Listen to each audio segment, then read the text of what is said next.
Boyfriend সে ওকে directly বলেছিল যে তোমাকে অন্য কারো হতে দেবো না। You think you can just walk out after everything? 15 years ধরে ওরা আলাদা, হাজবেন্ড একজনের ওয়াইফ একজন।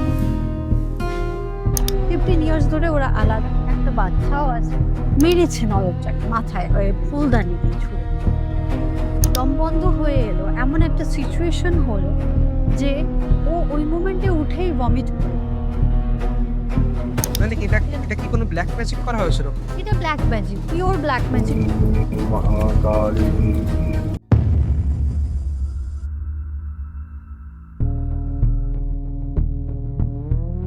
নমস্কার সবাইকে, স্বাগত লোকান্তর রেডিও নতুন এপিসোডে। আজকে আমাদের part 2 of past life regression episode. আজকে আমাদের সাথে আবার মোনালিসা ম্যাম। কেমন আছো? খুব ভালো আছে, তুমি আচ্ছা, কেমন? চলছে। আমরা আগের দিন ডিসকাস করছিলাম পাস্ট লাইফ নিয়ে। আজকে আরো ফার্দার আমরা ডিসকাশন করবো টপিকটা নিয়ে। পাস্ট লাইফ নিয়ে আগে ডিসকাশন করা, যেটা আগের বার আমাদের জিজ্ঞেস করা হয়নি। তো পাস্ট লাইফ রিগ্রেশন ধরো করতে আসি, যখন কেউ আসে তখন সবাই কি পাস্ট লাইফ দেখতে পায়? না, কিছু ক্ষেত্রে ডেফিনিটলি কিছু কার্মিক কানেকশন থাকে যেখানে ওনারা নিজে দেখতে পান না। তখন ওনারা রিকোয়েস্ট করেন, অন্যভাবে ওনাদেরকে আনসার্স পাইয়ে দেওয়া হয়। আচ্ছা, আরেকটা জিনিস হয় যে স্ক্যানিং এর মাধ্যমে ওনাদেরকে পাইয়ে দেওয়া হয় আনসার্স। আর কিছু আমি তোমাকে স্টোরি বলি যেটা থেকে বুঝতে পারবে যে কি ক্ষেত্রে দেখতে পায় আবার দেখতে পায় না। আচ্ছা, যেরকম একটি মেয়ে আমার কাছে এসেছিল, ওর ব্ল্যাক ম্যাজিক করা ছিল এবং ওর যে বয়ফ্রেন্ড সে ওকে ডাইরেক্টলি বলেছিল যে, "তোমাকে অন্য কারোর হতে দেবো না। তো তোমাকে আমি যেভাবে হোক আটকে রাখবো। তুমি আমার হবে না তো অন্য কারোর হবে না।" এরকম একটা কিছু বলেছিল। তো ও বলছিল যে, "আমি মুভ অন করতে চাই, আমি নতুন লাইফ চাই। আমাকে পাস্ট লাইফ এর থ্রু দিয়ে আমি দেখতে চাই যে কি এমন করেছিল।" তো পাস্ট লাইফ এ ডেফিনিটলি ও ছেলেটির ক্ষতি করেছিল। ছেলেটি ওর হাসব্যান্ড ছিল, তাকে ও অন্য কারোর জন্য ছেড়ে যায়। তো সেই রিভেঞ্জ টা এই লাইফেও তারপরে ডিটেইলে আমাদের একটু বলো। হুম। তো ও যখন পাস্ট লাইফটা দেখছে ওর কাছে ২ টো ছিল। একটা ওর কার্স ছিল। সেটা হচ্ছে একটি মেয়েকে ও মার্ডার করেছিল। যার জন্য মেয়েটির কার্সটাও পেয়েছিল। মানে কি হয়েছিল যে জমিদার বাড়ির বউ ছিল। তো যেহেতু মেয়ে মানে ও অনেক থার্ড বার্থ ছিল। আর ওর যে ননদ ছিল সে তার মানে বিধবা ছিল। ছোট, ছোট মেয়েরা তো বিধবা হয়ে যেত তখন। তো তার কাছে একটা জিনিস ওর মানে চাওয়া না মানে এরকম হয় যে তার কাছে জিনিস একটা চায় তার ননদ। কিন্তু সে বৌদিটা দেয়নি। তো এটা না হওয়াতে দুজনের মধ্যে একটা সোনা নিয়ে একটা টানা-হেচড়া হয়। তাতে ওর বৌদিটা রেগে গিয়ে মেরেছে ননদটাকে মাথায় ফুলদানি দিয়ে ছুঁড়ে।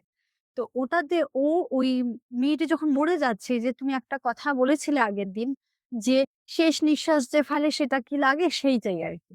শেষ নিঃশ্বাসও যখন ও ফেলছিল তখন ও বলেছিল যে, "তোর এত অহংকার তুই ওইটাই পাবি না। ভালোবাসা আর অর্থটাই পাবি না।" এবার এই লাইফে ও তখন এসছে কাজের জন্য, অর্থের জন্য যখন এসছে। এবারে ও দেখছে ওর একটা টক্সিক রিলেশনশিপ ছিল। সেই ছেলেটাকে ও কি করেছে এটাও জানতে এসেছিল। আর কোন কার্স আছে কিনা। কার্সটা তো ও পেয়ে গেল। উত্তর। তাহলে হাসব্যান্ড আর এই ছেলেটাকে কি হলো? এই ছেলেটা হচ্ছে ওর একটা লাইফে হাসব্যান্ড ছিল। যে ওকে ভালোভাবেই রাখতো। বাট হলো কি ওর একজন অন্য কাউকে পছন্দ হলো। পছন্দ হওয়াতে ওই ছেলেটিকে ও ছেড়ে চলে গেল। হাসব্যান্ডটাকে ছেড়ে চলে গেল। এই রিভেঞ্জটা মানে হাসব্যান্ডটা সেই দুঃখে সুইসাইড করেছিল সেই লাইফ। সেটাও বললাম। এবার এই দুটো জিনিস দেখতে গিয়ে ওকে যখন ও বলছে আমাকে একটুখানি ক্লিনিং করো। যখন ও স্ক্যানিং করছে নিজের ঘরে, ক্লিনিং করছে ওই স্ক্যানিং করতে গিয়ে ওর এত দম বন্ধ হয়ে এলো। এমন একটা সিচুয়েশন হলো যে ও ওই মোমেন্টে উঠেই ভমিট করে ও নিতেই পারল না। যার জন্য ও বলল যে, "না আমি পুরোটা যখন ১ম না একটু খাপছাড়া, খাপছাড়া দেখছিল। কিছুটা ওই মানে ঘটনাটা জমিদার বাড়ির, কিছুটা মানে ওর ইয়ে। পরে ও ভায়া দেখে তখন করেছে। কিন্তু ও যখন এরকম খাপছাড়া, খাপছাড়া দেখছিল ও বুঝতে পারছিল যে এরম একটা ইনসিডেন্ট হচ্ছে ওর সঙ্গে। এবং ওটার জন্য যখন ওই এনার্জিটা ওকে ব্লক করছে, বাধা দিচ্ছে যে, "না তোমাকে তুমি যতই কিছুটা দেখো কিন্তু পুরোটা তোমাকে দেখতে দেব না।" কারণ পুরোটা দেখলেই তো ও ওই কার্স থেকে বেরিয়ে আসবে। সেটা ওকে দিচ্ছে না। ওই রাগটা ওকে মানে কমপ্লিট করতে দিচ্ছে না। তো এইটা যখন হয়েছিল তখন ও বলল যে, "না আমি বুঝতে পেরেছি আমি হালকা ভিশন পাচ্ছি।" কিন্তু এত ওর শরীর খারাপ হতে শুরু করলো যে ওখানে ও সেশন বন্ধ হয়ে গেল। পরে ওকে নেক্সট আলাদা করে না আমরা আনসার পাইয়ে দিই। আরেকটা হয়েছিল খুব ইম্পোর্টেন্ট সেটা হচ্ছে একজন হাসব্যান্ড ওয়াইফ। ওয়াইফটা কিছুতেই দেখতে পাচ্ছে না। 15 ইয়ার্স ধরে ওরা আলাদা। হাসব্যান্ড এক জায়গায়, ওয়াইফ এক জায়গায়। 15 ইয়ার্স ধরে ওরা আলাদা। একটা বাচ্চাও আছে। কিন্তু ওয়াইফের কমপ্লেইনটা হচ্ছে, "আমার হাসব্যান্ড আমার থেকে দূরে কেন আছে?" মানে কেন? ওয়াইফ চেষ্টা করেছে হাসব্যান্ডকে ফিরিয়ে আনতে। কিন্তু হাসব্যান্ড আর আসেনি। ডিটারমাইন্ড। মানে মেয়ে বিয়ের পরে সেপারেশন হয়ে গেছে। সেপারেশন হয়ে গেছে। কিন্তু ডিভোর্স হয়নি। আচ্ছা। ঠিক আছে? এবারে আর যে বাচ্চাটা আছে, মেয়েটা, সে হচ্ছে বাবার একদম ফেভারিট। মাকে পছন্দ করে না। তো মা ভীষণ ওর কাছে একটা বিরক্তিকর সাবজেক্ট। তো মায়ের দ্বারা খুব হ্যারাসড হয়। মানে ও মাকে খুব হ্যারাস করে। মানে ব্যাপারটা হচ্ছে ও মাকে হ্যারাস করে। মা ওকে হ্যারাস করে না। মা হ্যারাসড হয়। তো ও বলছে, "আমার মেয়ে এইটুকুনি একটা ছোট মেয়ে, ক্লাস 10 এ পড়ে, আমাকে তো হ্যারাস করে কেন? আমার মেয়ে তো উল্টা আমাকে সাপোর্ট করবে, আমাকে ভালোবাসে। তো হ্যারাস করছে কেন?" পরে দেখা যাচ্ছে যে ওর বাড়িতে একটা ব্লাক এনার্জি আছে। যার জন্য অ্যাকচুয়ালি ও ঢুকতে পারছে। এটা কি পিএলআর দিয়ে আইডেন্টিফাই করেছো? হ্যাঁ, পিএলআর দিয়েও নিজেই যখন ওকে করানো হচ্ছে, দেখানো হচ্ছে, তখন ও নিজেই বলছে, "হ্যাঁ, আমি দেখতে পাচ্ছি। হ্যাঁ, ও আমি দেখতে পাচ্ছি ওখানে একটা মানে একটা এনার্জি আছে। সেই এনার্জির থ্রু দিয়েই আমার বাড়িতে স্পেশালি মেয়ের উপর হাবি হয়ে আছে। হাসব্যান্ড তো এমনি ছাড়া। মানে এটা এটা কি কোনো ব্লাক ম্যাজিক করা হয়েছিল? এটা black magic, pure black magic করা হয়েছিল, যার জন্য উনি দেখতেও পেলেন না। আচ্ছা, দেখতে তো পেলেন না, ইটস ফাইন। কিন্তু ওটার সঙ্গে হচ্ছে উনার মেয়ে যে এত রুড ভাবে উনাকে বিহেভ করছিল, এটা ইম্পোর্টেন্ট ইস্যু ছিল উনার কাছে। কেননা একটা মা, তার কাছে তো হাসব্যান্ড এর পরে সন্তানই ইম্পোর্টেন্ট। তো সন্তানই যদি তার থেকে মুখ ফিরিয়ে নেয়, সে আর কি নিয়ে থাকে? এবারে হাসব্যান্ড এর ইস্যুটা ছিল, হাসব্যান্ড এর একটা ওয়ার্ড ছিল যেখানে উনি বারবার বলতেন যে, "আমি কোন রানীর সঙ্গে মিল পাই, রানীর সঙ্গে।" আসলে উনি যখন দেখলেন অ্যাকচুয়ালি ফার্স্ট সেশনে ক্লিনিং হলো। সেকেন্ড সেশনে যখন উনি দেখলেন, উনি বলছেন যে, "না, ঠিক রানী উনি ছিলেন না। উনি কোন রানীর সঙ্গে একটা প্রিয় সখী ছিলেন। যার মানে উনার হাসব্যান্ড ছিল ওই রানীর ভালোবাসা।" এবার তখন যেটা হতো আগেকার সময় ম্যারেজ অ্যালায়েন্স হতো। রাজারা ওয়াইফ বিয়ে দিয়ে রাজত্ব কন্ট্রোল এ রাখতো। এবার ওরকমই রাজকন্যাটার সঙ্গে হয়ে যায়। তাকে ম্যারেজ অ্যালায়েন্স করে দেওয়া হয়। তাতে কি ওর লাভার থেকে গেল, অধুরা থেকে গেল। এবার এই মেয়েটি কি করলো, অদ্ভুত বিষয়। এই মেয়েটির সঙ্গে ওর রানীটা এই মেয়েটিকে দিয়ে হাসব্যান্ডটাকে মার্ডার করিয়েছিল। ওই ছেলেটিকে, বয়ফ্রেন্ডটাকে, সরি নট হাসব্যান্ডকে। বয়ফ্রেন্ডটাকে মার্ডার করাতে ওই কাজটা তো রানীর কথায় করে দিল। এই লাইফে যখন ও ওর হাসব্যান্ড হয়ে আসে, এই লাইফে ওকে মানে একটা শাস্তি দেয়। মানে ওর সঙ্গে তো থাকে। ঠিক আছে? ও যেহেতু ভালোবাসাটা বোঝেনি, ওকে বলেছিল যে, "তুমি আমার ভালোবাসাটা তো বুঝলে না। তোমাকে তো আমি বাসি না, আমি তো রানীকে ভালোবাসি। কিন্তু রানীর কথায় তুমি যে এত আজ্ঞাকারী হয়ে কাজটা করলে, সেদিনকে ভালোবাসায় তুমি ধোঁকাটা খাবে, তুমি বুঝতে পারবে তোমার কেমন লাগে।" মানে উনি রানীর বন্ধু ছিলেন এবং রানীর কথায় উনি মার্ডার করলেন। আচ্ছা, ঠিক আছে? রানীর লাভারকে মার্ডার করলেন। আচ্ছা। ঠিক আছে? রানী তো বিয়ে হয়ে গেল। রানী তো আর লাভারকে অ্যাকসেপ্ট করতে পারছে না। তখন তো সমাজটা সেরকম ছিল না। এর সঙ্গে পালিয়ে যাও, তাছাড়া আর হাই ক্লাস মেয়েরা তো আরই না। তো এই জিনিসটা কিন্তু ছেলেটিও জেদ্দি ছিল। ছেলেটি কথাটা শুনছিল না। ছেলেটি সমানে রানীকে প্রভোক করে যাচ্ছিল যে, "তুই ফিরে আসো।" রানী বাধ্য হয়ে ওর সবথেকে মানে প্রিয় দাসী বা সখী এই মেয়েটি ছিল। তাকে ওকে মানে কন্ট্রোল এ দিল যে, "তুমি যাও।" আচ্ছা। তো ওর যখন গিয়ে মার্ডারটা করলো, ও বলেছিল যে, "তুমি যেদিনকে ভালোবাসা পাবে না, বঞ্চিত হবে, সেদিন তুমি রিয়ালাইজ করবে যে আজকের যে ঘটনাটা তুমি ঘটালে, রানীর কথায় আমাকে মেরে দিলে।" কেননা একটা সমাজে আপার ক্লাসের মেয়ে, তাও আবার বউ, শুধু রানী তো না, ও তো কুইন হয়ে গেছে। তো এই যে ব্যাপারটা মানে প্রিন্সেস এর জায়গায় ও আর নেই। তো এই যে তুমি ওর জন্য একটা হায়ার স্ট্যাটাস এর মেয়ের জন্য এই কাজটা করলে, বন্ধুত্ব করলে, তোমার একটা সময় এসে বন্ধুও আসবে না। এবং অদ্ভুত বিষয়, এই বাড়িতে, এই লাইফ এ ওর হাসব্যান্ড ওকে কারোর সঙ্গে মিশতে দেয় না। ওর নিজের আত্মীয়-স্বজন, ওর বাবা-মা, ওর ভাই-বোন কেউ আসে না ওর বাড়ি। ও থাকেও ওই মানে বাড়িটায় একটা রুম নিয়ে। ওকে কোথাও বেরোতে দেয় না। মানে ও নিজেকে একটা ঘরবন্দি মনে করে। মানে ওর বাড়ির লোক আসে না, ও কোথাও যায় না। হ্যাঁ, ওর শ্বশুরবাড়ির লোক আসে, তারা আসে, তারা চলে যায়। হাসব্যান্ড থাকে, শাশুড়ি থাকে। That's it. এরকম টাইপের। অদ্ভুত ও না কারোর কাছে যায়, কারোর সঙ্গে মেশে। তাহলে কি ওর হাসব্যান্ড বিরক্ত? যখন ও ক্লিনিং করলো, ওকে যখন ক্ষমা চাইতে বলা হলো যে, "দেখো, তুমি এটা করছো। এইজন্যই আজকে তোমার পাস্ট লাইফ কার্মার জন্য তোমার এই ঘটনাটা ঘটেছে।" ক্লিনিং এর পর তো দেখতেই পায় মানুষ।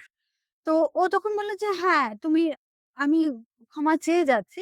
হাসব্যান্ড এর সঙ্গে আমার এখনো জিনিসটা ঠিক হয়নি। কিন্তু আমার মেয়ে, মেয়ের জন্য যখন ও কাজটা করে, কারণ মেয়েকে ব্লাক ম্যাজিক করা আছে।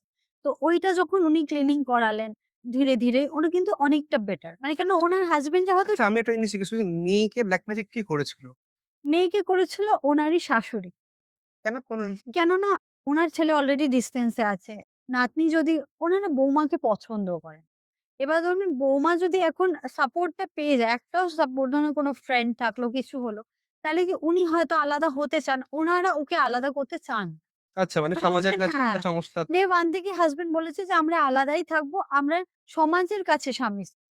ব্যক্তিগত রুমে কিন্তু আমরা আলাদা দুটো মানুষ। এরকম। তো সেই জায়গায় উনি যখন হাসব্যান্ডের কাছে ক্ষমা চাইছেন, আগের থেকে উনার হাসব্যান্ড অনেক রেসপনসিবিলিটি নেন। এট লিস্ট মানে যেটুকুনি একটা মানুষের দরকার। যে একসঙ্গে বাচ্চাটাকে স্কুলে ছেড়ে দেওয়া, একসঙ্গে পিক আপ করা, টিউশনে নিয়ে যাওয়া। খুব বেশি হয়তো একান্ত সেই ঘটনার কার্মিক ইয়েটা উনি পাচ্ছেন। এখন কারেকশন ধীরে, ধীরে হচ্ছে। কিন্তু মেয়েটা আগের থেকে কিন্তু অনেকটা বেটার। আচ্ছা। একটু আস্তে, আস্তে ইমপ্রুভমেন্ট হচ্ছে। হ্যাঁ, কেন একেবারে যে মেয়ে মাকে দেখতে পারছে না, অপমান করে দিয়ে চলে যাচ্ছে। মানে তুমি নাথিং। এই ফ্যামিলিতে বাবা সব। এরকম আরকি। তো এই জিনিসটাও বন্ধ হয়েছে। অনেকটা বন্ধ। যে মানুষ জানবে তারপর তো মানুষ কাজ করবে। এটা একটা খুব ওয়ান্ডারফুল এক্সাম্পল ছিল।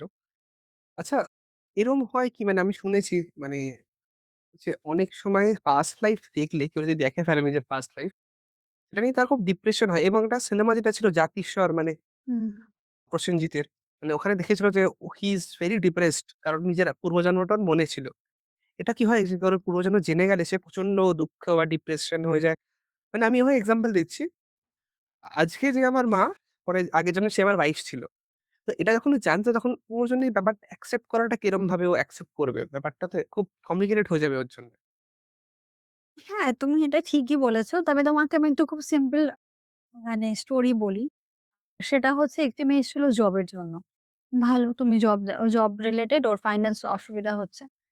তো এই যে মেয়েটি এসেছিল ওর ক্রাইটেরিয়া ছিল আমি ফিউচারও দেখব। এবার ফিউচারের ক্ষেত্রে অনেক সময় আমরা বলি যে দেখো 50-50 মেলে। কেননা সাবকন্সিয়াস মাইন্ডে আমাদের অনেক কিছু থাকে। আমাদের ইনোভা গাড়ি চাই, বাংলো চাই। সেটা অনেক সময় কাজ করে যায়। আবার এটাও ঠিক যে অনেকে জেনুইনলি দেখলো। কারো বিয়ে হয়ে গেছে সেটা জেনুইনলি হয়েও যায়। ফিউচার তো কিন্তু কি এর আগে ফিউচার? হ্যাঁ, হ্যাঁ, পিএলআর এ পাস্ট, প্রেজেন্ট, ফিউচার ৩ টেই দেখা যায়। কিন্তু ফিউচারটা আমরা 50-50 বলি। পাস্টটা 100% 110% মেলে, প্রেজেন্টটাও 100% মেলে। কিন্তু ফিউচার যখন চলে আসে আমরা 50% বলি। কারণ দেখা গেল আজকে তুমি যে মেয়েটিকে ভালোবাসছো তার সঙ্গে তুমি তো থেকে গেলে, মেয়েটি চলে গেল। তো তোমার থাকাটা তো রয়ে গেল। মেয়েটি তো বেরিয়ে চলে গেল। ওটার জন্য তো মানে পাস্ট লাইফ এ যিনি করছেন সে কি তোমার ওটা সাবকন্সিয়াস যে আমি ওকে বিয়ে করতে চাই, আমি ওকে পেতে চাই। তো তোমার চাওয়ার মধ্যে কাজ করলো কোথাও ওটা। ওইজন্য আমরা 50-50 বলি। আচ্ছা এই মেয়েটি আসলে জবের জন্য ও পাস্ট লাইফ কর্মা দেখলো এত ফাইন্যান্সিয়াল ক্রাইসিস ও দেখলো যে ও একটা জমিদারের বাড়িতে কেউ একজন ছিল, একজন স্ত্রী ছিলেন, যে মানুষের সঙ্গে খুব মানে খারাপ বিহেভ করতেন। তো এত খারাপ বিহেভ করতেন যে সবাই ওকে ভয় পেত। তো ওর একটা ছোট্ট ৮ বছরের মেয়ে ছিল, যাকে ও বিষ খাইয়ে মেরে দিয়েছিল। রিজন না ওয়ারিস। ওয়ারিসটা চাই। তো মেয়ে বাচ্চা হলে তো ওয়ারিস থাকবে না। তো মেয়ে বাচ্চা ওর কাছে ভ্যালুলেস। ওর কাছে ছেলে বাচ্চা হচ্ছে ইম্পোর্টেন্ট। তো যেহেতু ছেলে বাচ্চা ওর কাছে ইম্পোর্টেন্ট, ও ছেলে চাইছিল।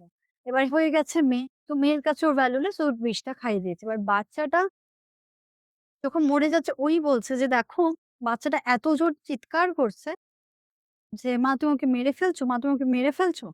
এটা বলল তারপর বাচ্চাটা কিছু অভিশাপ দেয়নি। কিন্তু মরে গেল। তো এই জিনিসটাতে যখন ওকে আমরা ক্লিনস করালাম, ওকে ক্ষমা চাওয়ালাম বা ওর কিছু সমস্যা আছে ওটা মেটালাম। তখন কিন্তু ও ফিরে এসে ওর একটা রিকোয়েস্ট ছিল যে, আমি জবটা পেয়েছি কিনা? ও তখন ওই এক্সাম গুলো দিচ্ছিল।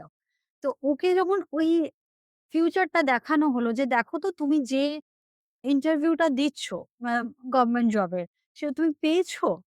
ও বলল, "হ্যাঁ, পেয়েছি।" "কোথায় পেয়েছো?" "এই। এরকম বিল্ডিং দেখতে এই পোস্ট।" আমার নামও লেখা আছে ওই নেম প্লেটে। অদ্ভুত ব্যাপার। ওখান থেকে তো বেরিয়ে চলে এলো। সেদিনকার জন্য সেশন এন্ড হয়ে গেল। কিছুদিন পর আমাকে ফোন করল যে, "দিদি আমার কিন্তু হয়েছে। আমি এক্সাক্টলি ওই জবটাই পেয়েছি, ওই বিল্ডিং, ওই পোস্ট।" হ্যাঁ, ইনফেক্ট ওই বিল্ডিং এর গায়ে যে নামটা লেখা ছিল, একটা নাম বলেছিল আমাকে। সেই নামটা অব্দি মানে একদম সেম। এমনকি ওর যে সিট দেখেছিল যে ওর নামে একটা বসার সিট আর পাশে ওর নামের নেম প্লেটটা সেটাও একদম ইকুয়াল মানে একদম হুবাহু ওটা মিলিয়েছে। আচ্ছা। এটা খুব ওয়ান্ডারফুল একটা হ্যাঁ, এবার ওর ক্ষেত্রে মিলে গেল। ওইজন্য আমরা মিরাকেল কেস বলি যে একজন আবার দেখেছিল যে তার দিদির বিয়ে। সেটা কিন্তু মিলে গেছিল। আবার অনেকজন অনেক জিনিস দেখেছে যেটা মেলেনি। কিছুজন বলেছিল যে একজনের এরকম ইনসিডেন্ট ছিল যে বাবা অন্য কারো সঙ্গে চলে যায়। ঠিক আছে? তো সে জানতে চেয়েছিল যে আমার বাবা ফিরবে কিনা? এট লিস্ট যোগাযোগ। তখন বলা হয়েছিল যে তোমার বাবা ফিরবে না। কিন্তু যোগাযোগটা রাখবে। ফিরে আসা মানে দেখা করা, যোগাযোগ রাখা, কিছু সুবিধা অসুবিধা হচ্ছে কিনা সেইটা দেখা। স্ত্রী ছেলের ওইটুকুনি ডিউটি সে করবে। কিন্তু সে যাকে ভালোবাসে সে তার সঙ্গেই থাকবে। এর জন্য স্ত্রী দায়ী, তার পাস্ট কার্মা দায়ী। তো সেটার জন্যই তুমি যেটা করতে পারো, তুমি ফরগিভনেস চেয়ে যাও। আর তুমি দেখো উনি ঠিক নিজেই আসবেন। আর সত্যি যেরকম ওরা দেখেছিল সেরকমই কিন্তু হয়েছে। অ ওর ভদ্রলোক এসেছিল, ফিরে আসেনি কিন্তু যোগাযোগ করতেন। এসে বাড়িতে কিছুদিন থাকতেন, বসতেন, কথা বলতেন, যোগাযোগ করতেন। আবার যেখানে উনি থাকেন, যাকে উনি ভালোবাসেন সেখানে উনি ফেরত গেছেন। আচ্ছা। আর যদি কেউ PLR শিখতে চায়, তখন তার কি মানে তার কর্তব্যটা কি? পিএলআর যদি কেউ শিখতে চায়, অনলাইন শিখতে পারে, অফলাইনেও শিখতে পারে। যেরকম আমরা পিএলআর অনলাইনেও দেখাচ্ছি, অফলাইনেও দেখাচ্ছি। ঠিক আছে? ওরকম মানুষ আমরা দুটোই এভেইলেবল রেখেছি যে যেটা আরকি। আচ্ছা, মানে এরকম কিছু ব্যাপার আছে যে অফলাইন শিখলে এটা বেটার হবে বা অনলাইন না, সেরকম কিছু না। দুটোই আমাদের করা হয়। বরঞ্চ হ্যাঁ, অফলাইনে হয়তো আপনি একটু প্র্যাকটিস করে অফলাইন, অনলাইন যাই করুন, মেইনলি পিএলআর এর বিষয়টা হচ্ছে খুব প্র্যাকটিস করতে হয়। আপনি যদি ক্লায়েন্টকে আমরা এই জিনিসটা শিখিয়ে দিই যে ক্লায়েন্টকে কি করে ডিল করতে হয়। তারপর যত বেশি প্র্যাকটিস করবে তত বেশি ক্লায়েন্ট ডিলিং শিখবে। আমি যদি বুঝতেই না পারি আমার ক্লায়েন্ট কি চাইছে বা যেটা চাইছে সেটা আদৌ পিএলআর দিয়ে সলভ হবে কিনা হয়তো দেখা গেল তার হাতে পায়ে ব্যথা হয়েছে। সেটা সামান্য, সেটা এজের কারণে হতে পারে, সেটা অসুখের কারণে হতে পারে। আমার উচিত তাকে হিলিং দেওয়ার, কি শেখানো। এবার দেখা গেল এমন একটা ব্যথা যেটা ছোটবেলা থেকে সে ক্যারি করছে বা কেন হয়েছে সব রিপোর্ট ঠিক আছে অথচ বোঝাই যাচ্ছে না যে ব্যথাটা কোথা থেকে আসছে। তখন তাকে ডিপ পেনিট্রেশন করে তখন তাকে সেই একটা আমরা পাস্ট লাইফ জার্নি তে নিয়ে যাই। তো শুধু একটা মানুষকে আমি নিয়ে যাচ্ছি। ধরেন যে কাউকে খুব হেভিলি কিছু সোল প্রসেস করেছে। এমন কিছু একটা যেটা তান্ত্রিক ল্যাঙ্গুয়েজে বলে বান মেরেছে বা এমন কিছু একটা করেছে যেটাতে তার ইমিডিয়েট তান্ত্রারই হিলিং লাগবে। তখন সেটা তাকে ওটাই করতে হবে। যে না আপনি এখন এটা করুন, আপনি ওভাবে ক্লিনজিং করে আসুন। সবটাই যে পাস্ট লাইফ এর রিলেটেড তা না। কিছু আমাদের এই লাইফ এর কর্মাও থাকে। আপনি এই লাইফ এর কারোর ক্ষতি করেছেন সেটা আপনাকে এই লাইফ এ চোকাতে হচ্ছে।